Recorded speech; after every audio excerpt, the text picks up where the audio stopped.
Hi, this is Scott, Kilo Sierra 6, Delta Alpha Yankee, and today we're out at the range actually doing some radio stuff. What I'm going to be doing today is a lot of work with both the tactical headset kits and to start off with the Earmor M32 Tactical Headset. I'm going to be doing a series of tests today to determine how well these operate, in particular the Earmor M32s, how well they operate as active ear pro, and whether or not you're able to hear radio traffic while you're taking in gunfire. So there's a number of objectives that I need to accomplish, but one of the big problems is I need to do that in the presence of gunfire. So the safest place to do that is out here on the range. So we're going to start off the first test with the Earmor M32s. I'm going to go ahead and fire some rounds off, and we're going to determine, are these even any good as actual active ear protection? I've got a lot of experience using those, so I kind of know whether or not they're going to work or not. So we're going to find that out right about now.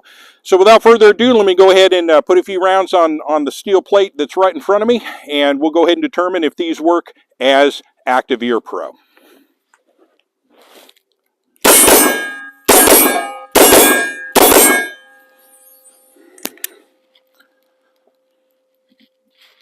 Thumbs up! These are as good as any active ear pro that I've ever used before. Interesting is, unlike some active ear pro that I've used where it just shunts everything off and turns into passive hearing protection, it doesn't so much do that. What it does actually is it just lowers everything down, so it cuts out the sharper part of the gunfire, but I can still hear everything going on around me. So these things are, in that regard, are good to go. 2 thumbs up. So what we're going to do now, I'm going to go ahead and take a break, and I'm going to set up a test, and we're going to determine whether or not now we can actually hear radio traffic while the gunfire is going on.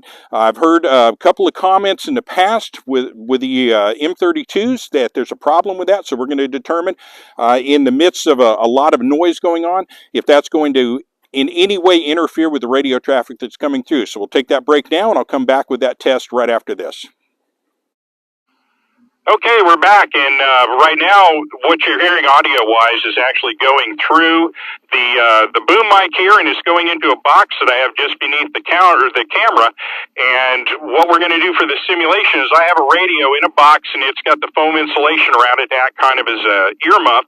And with that, it's going to pick up all of the radio traffic either coming from me or coming from my partner who's just off camera. And what he's going to do is while I'm firing, he's going to actually hit me with a query over the air. And I'm going to come back after firing and answer the question that he asked me, and that's going to determine whether or not I'm able to hear effectively while the gunfire is actually happening. So without further ado, let's go ahead and pop off some rounds, and then he's going to ask me a little question while I'm firing.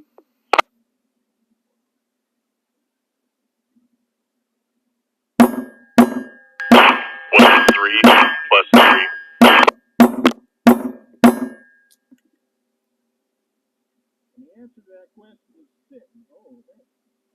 And the answer to that question is 6. Is that correct? Okay, I was able to hear the radio traffic coming in while the gunfire was going down range and the rounds are bouncing off the steel plate. So that answers the question, do you hear radio traffic while the active ear pro is actually functioning? So with that, we'll go ahead and break at this point and come back with a recap. Okay, we're back, and now I've switched headsets. We're going to be going with the Howard Leight Impact Sports headset. Now, since these are originally designed as active hearing protection, and the only thing that's really changed is we've added this tactical headset kit unit, I kind of expect these to function as actual active hearing protection. However, I thought it would still be good to give you my impressions on how these compare to the M32s and then also the Walker Razors. So we'll go ahead and pop a couple rounds off, and I'll give you kind of my impressions of these just as active ear pro. So let's go ahead and see how they sound or how they don't sound.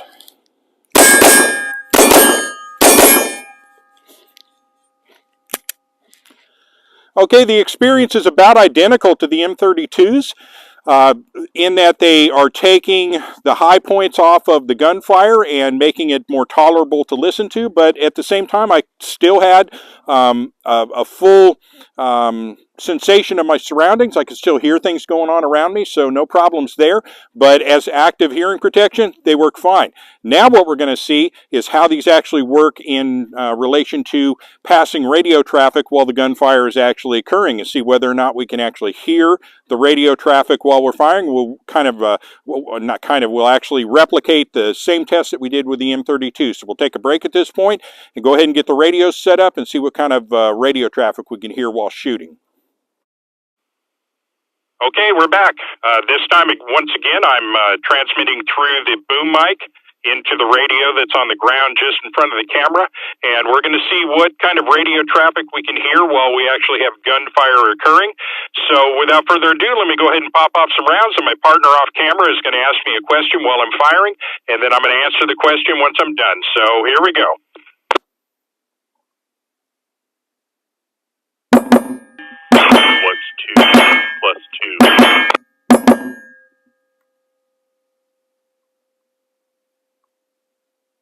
And the answer to that question is 4. Yep, 4. So yeah, I was able to hear the incoming radio traffic while the gunfire was occurring. But the only anomaly that I'm getting is I'm actually hearing some of my own audio feeding back into the headset, and I'm getting kind of a weird, I don't know, it doesn't sound like clear audio. I'm getting kind of a little bit of a screech going on. I'm going to have to fiddle around with that and see what the problem might possibly be, but otherwise seems to be working just fine. So we'll go ahead and break now, and we'll go ahead and try the same test for the Walker Razors.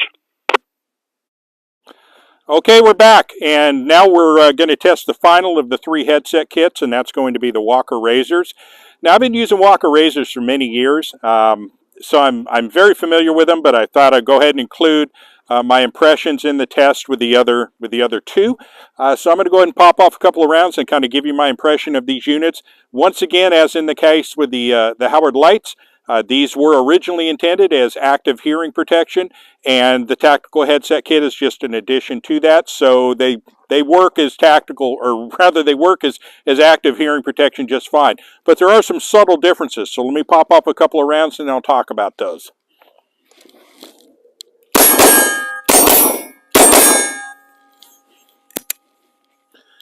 Okay, about the same as the other 2 units in that, unlike, and when I talk about those headsets that shunt all the sound off, that's the old technology that I used way back in the day with the Peltor TAC 7s. These do the same thing as the other 2 in that they just kind of cut out the high points. You can still hear what's going on around you, but one thing you need to know about the Walker Razors is they are not as directional as the Earmor M32s or the Howard Lights.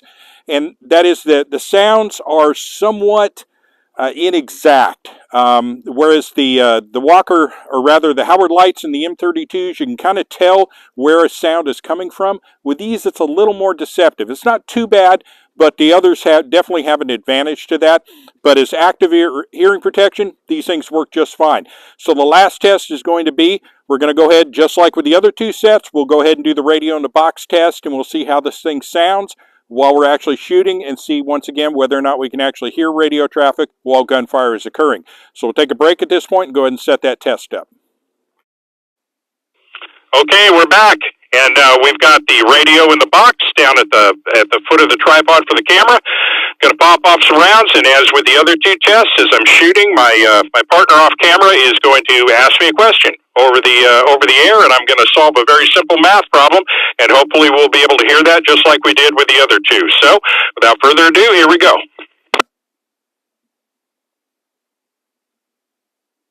What is 1 plus 1?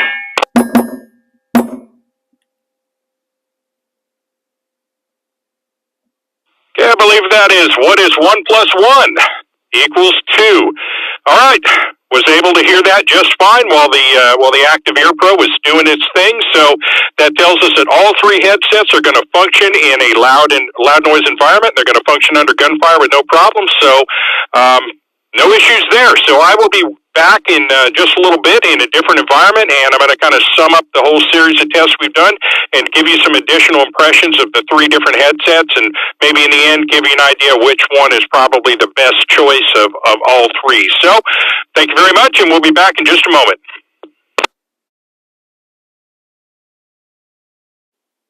Okay, we're back, and we're going to do the final wrap up now that I've returned from the range. It's been a couple of days, and I've kind of organized my thoughts on this.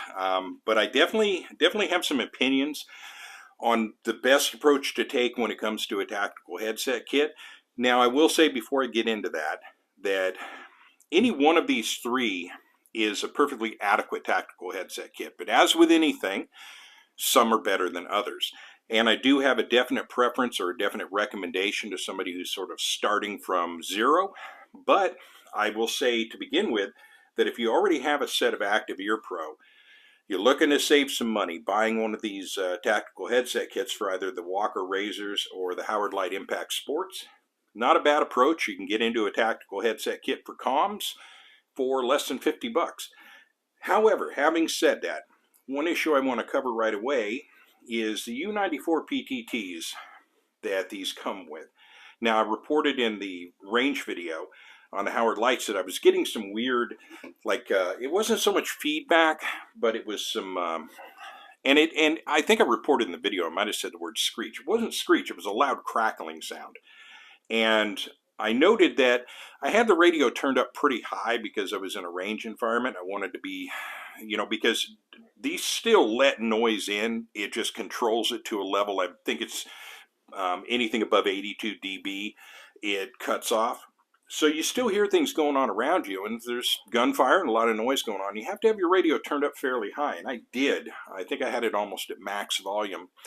So the crackling that I was getting was particularly pronounced, but more so than during the initial test. During the initial test, I got just a little bit of crackle when I was transmitting, and it wasn't so much that I found it distracting or even worrisome. But the unit that I used that day was particularly loud. And here's what happened. When I did the initial test, I had two units that I bought. Each came with its own U94 adapter. For the test I did, I was actually using this one for the initial review test. But on the range, I was using the other one because it had already been kind of looped into that radio chest rig that I had. So it was a different U94 adapter, and I hadn't tested that one yet, and I found out that day might have some dodgy wiring because I noticed that crackling was pronounced to the point to where it was very distracting on transmit. Got back to the HQ here, and I plugged the original U94 adapter in, and it worked just fine. A little bit of crackle every now and again, but again, not terribly distracting. But when it comes to these U94 adapters, with these headset kits, that's always going to be, and I'm not talking about the M32 at this point, I'm talking about anything by the I think TS Vision is who made these. Those PTTs, which, as a reminder, look like that. You can really detect them by these four white metal screws that you can see right there, and the overall layout. I already got one that's a little dodgy with the headset kits. I had another one that I bought for a Yaesu VX6, and that one was dead right out of the box. I could get audio, but the PTT was dead as a doornail. I got no transmit. So these kind of cheaped out imitation U94 adapters, not good, and it's always going to be a roll of the dice when you're messing with them. I will tell you that is not the case when it comes to the Earmors. These Earmor U94 adapters, actually they called something else. I believe they called an M51 PTT. These are well made, and they are a completely different animal. These things work really well. But amongst the civilian wired one, and as I've discussed, the Earmors are NATO wired, but I bought this unit. This is one for the FT65. It too is marketed as a U94 adapter, but as you can tell, it's got a completely different look to it. And this is the one I showed in the FT65 video. It's much better quality. It works fantastic. It's absolutely butter smooth, sounds great through this, and there is no crackle at all through this headset kit with this adapter. So I'm going to find out who makes this. I'll put the link in the description to this FT65 version, which is the Motorola M-Plug type. You can get these for the K-plugs as well. I'd like to find out what company is actually manufacturing these, because these are pretty good. You also have the ability too to reverse the clip, which you do not on these ones. Although I think you can. It looks questionable at best whether or not you can actually carry it out. So more on these, and I might do some follow-up on different available PTT units that you can purchase off of Amazon that are pretty good. But I can tell you this one, and again, if I throw the name out there, I'm probably gonna get it wrong. All I remember, I think it was TS or something Falcom. I'll look in the description for the links, and you'll be able to find this. I know they make others. I know they make the ones for the K-Plex. So enough on that. So the crackling noise solved as far as I'm considering it. It's not the headset unit, it's the interface, the U94. But getting back to the final wrap up on these 3 headset units, again, if you've already got a set of Active Ear Pro, another $50 you can have a tactical headset unit. Having said that, this is an interim approach. I do like the lower position on the mic. I do like the mic itself. There's a few things that I really like about this, but you're always going to have something bolted to something that wasn't intended to be an actual tactical headset kit. If I were recommending to someone who's starting from ground zero, they have no Active Ear Pro and they want a tactical comm headset to protect their ears from loud noises, be able to amplify ambient noise, and be able to carry on communications during that time, hands down, my #1 recommendation is going to be the Earmor M32. The price isn't all that different when you get into actually purchasing. Again, if you're starting from ground zero and had to purchase the headset, the tactical headset kit, it's going to be just a little bit less than purchasing the M32 and then purchasing the U94 adapter for it. Although, again, Earmor calls it, I think, an M51, not a U94. So having said that, the M32 is going to be my #1 recommendation. It's a purpose-built unit. It's got excellent ear pro. I love this more than the other 2 as far as the ear pro. It really is nice. The four power settings regarding the amplification or de-amplification of the noise is pretty good, easy to carry out, just a little punch of the button. I like the automatic shut off because when I got back from the range, actually when I got ready to film this video just now, went to work with the Howard lights, realized they had been on since the range, and sure enough, they didn't shut down automatically, and the batteries were dead as a doornail, which can happen. Whereas these have an automatic shut-off. If you forget to turn them off at the range, when you go to pick them up again, you're going to turn them on. It's as if you turned them off at the range. It's just going to put an extra, I believe, 4 hours of use onto the battery that you didn't need, but given it's got 300-hour run life on it, not too bad. I don't really have any major complaints. I thought initially I was going to be bothered by the microphone because it does kind of come down. So this, when it's on your face, this is actually almost in your eye line. But I realized that after just a few minutes, I had already processed that and got around it. I didn't notice it anymore. I am going to be I'm going to continue to be a little concerned about the fragility of the microphone itself. But it hasn't broken, and I haven't been exactly babying these things. I've been throwing them around, throwing them into the bag, hanging them off of my chest rig while I was at the range. It may be fine. It may be an unfounded concern, although some people have mentioned some breakage issues right at this point. But also notice that the ones that they pointed out were different than this, so this may be an upgraded design. Not too sure. Long-term testing will bear that out, and I'll continue to let you know if anything comes up on these M32s. But the M32s are going to be my #1 recommendation. These things are pretty badass for the price. You're going to be, again, about $115, $120 for the entire unit with the actual headset and the PTT itself. Again, these are still not half bad, but not as good as the Earmor M32s. So, to wrap it all up in total finality, my #1 choice and my #1 recommendation for someone that wants a tactical headset kit for communications and doesn't want to break the bank, so we're talking sub $200 buyout, going to be the Earmor M32 headset unit. Now, following this, and it'll probably be a little bit, they were sold out for a while. I think I just checked, and it looks like they are back in stock, so I'm going to grab a set as soon as I can. But the Earmor M32 Mark III is the next step in this progression, and that's going to be the one that is from their MilPro line. And that is the one that it's sort of upgraded in all ways. The speakers are better, the circuitry's better. It's got the blacked out hardware. It's got a different microphone, although that may be an issue because I understand the one with the flex stem on it is actually for an amplified PTT, and this is for a non-amplified PTT. So I need to get a determination on that. A few other things I need to check into on that. I might actually give Earmor a call and talk to somebody there and get a little bit more information. But I am finding out a lot more about these, and you guys have helped in the comments section to educate me on this, and I genuinely appreciate that.